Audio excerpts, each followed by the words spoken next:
Hi there, I'm Miguel Concepcion with GameSpot, and I'm here today with Christian Elverdam from IO Interactive to talk about the new Hokkaido map, which is the final chapter of the first season of Hitman. Christian, why don't you tell me about what we get to experience in this new map? Yeah, so as you mentioned, we're going to Hokkaido, Japan. It's the very final mission in the first season. We are going to a very remote facility, very advanced facility in Hokkaido, which is a province that is very the nature there is pretty wild.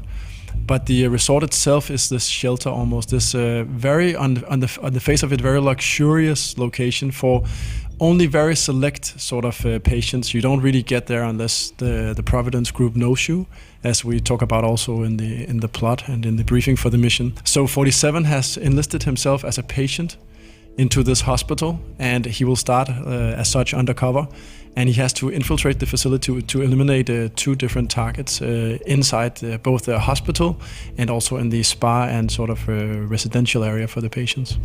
One thing I've really loved about this episodic Hitman game is every map has its own flavor.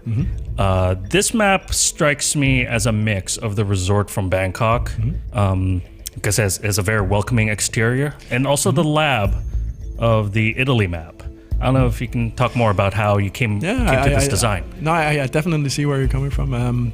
I think on the surface it feels friendly, a little bit like Thailand would. Thailand was a real sort of resort, if you will. In this case, I think it's what's going on in the facility itself is illegal, and some of the treatments they're doing are absolutely not approved. Also involves some organ harvesting and sort of more sort of dark, it takes you more dark places.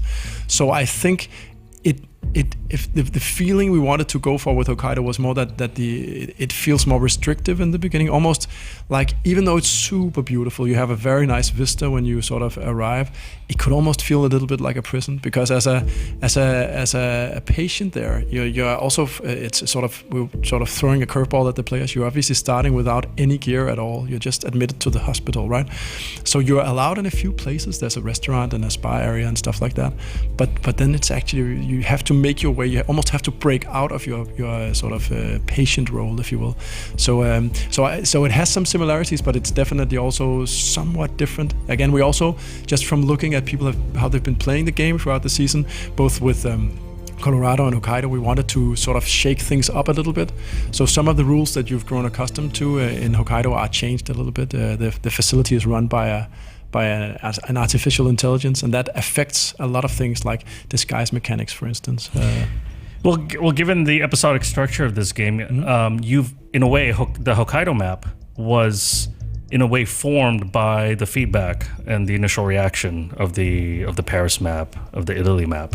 Can you talk more about how that has evolved? Absolutely. I think there are some things that are obviously predetermined. So we knew for a while we were going to Japan and we were going to build a hospital, and the levels take some time to do in the first place. So that stuff we have to know.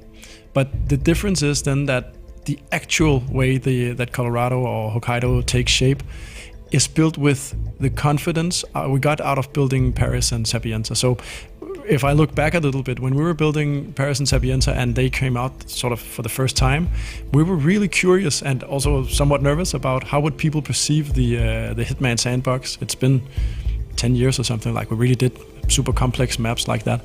So the first period felt more like watching people and is this going to work? What's going to happen? And I think we were fortunate in the sense that by time of Sapienza, people said we really like Hitman being back to the sort of the classic formula, which meant that then when we looked at Colorado and Hokkaido, we became more self-confident in our ability to play with the formula of the sandbox. So in that sense, with Hokkaido, we allowed ourselves to do things like disguise mechanics that we would not probably have done if we hadn't been live for a while. Or, it's a hospital, so I would say we play a little bit around with one of the targets being in the operating theater, and there are some things, I won't spoil too much, around how you assassinate that target that we simply wouldn't have done necessarily in the same way had we not done the other levels first.